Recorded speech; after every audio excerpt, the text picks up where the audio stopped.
Dévotion Fanro du lundi 28 novembre 2022 par l'apôtre Grace Lubega. Titré « Oubliant les choses qui sont derrière ». Philippiens 3h13 KJV. Frères, je ne me considère pas moi-même comme ayant saisi, mais je fais une seule chose, oubliant les choses qui sont derrière, et tendant vers celles qui sont devant. Dans notre écriture thématique, l'apôtre Paul partage une grande sagesse sur la façon de vivre la vie en Christ. Certains chrétiens sont eux-mêmes prisonniers de leur passé. Il est important d'oublier ces choses qui sont derrière. Ceci indépendamment du fait que vous soyez jamais exonéré de vos erreurs ou non. Regardez l'histoire de Joseph. La Bible raconte comment il a été faussement accusé alors qu'il se trouvait dans la maison de Potiphar avec la grave accusation de tentative de viol. Il a subi une longue peine de prison pour cela. Finalement, sous la puissance de la faveur de Dieu, il fut libéré et nommé dirigeant en Égypte, Genèse 39.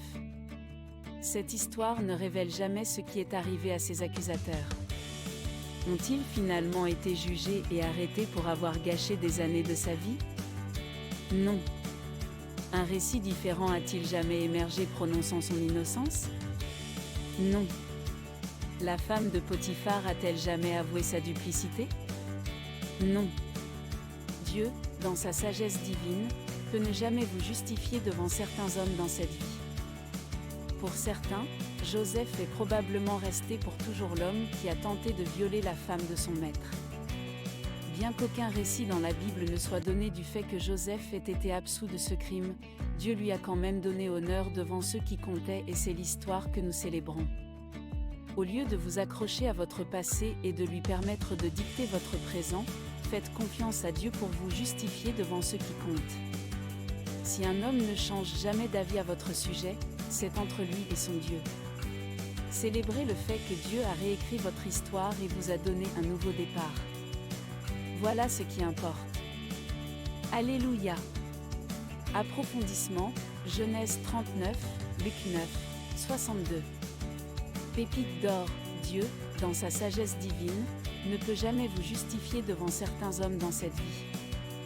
Au lieu de vous accrocher à votre passé et de lui permettre de dicter votre présent, faites confiance à Dieu pour vous justifier devant ceux qui comptent. Si un homme ne change jamais d'avis à votre sujet, c'est entre lui et son Dieu. Célébrez le fait que Dieu a réécrit votre histoire et vous a donné un nouveau départ. Voilà ce qui importe. Prière, Père bien-aimé, je te remercie pour ta parole. Merci pour mon histoire et l'avenir que tu as mis devant moi. Merci de m'avoir appris que je suis plus grand que mes erreurs passées et que toi qui possèdes l'avenir m'as donné un nouveau départ. Je l'embrasse avec humilité et profonde gratitude pour votre miséricorde sans fin, au nom de Jésus, Amen.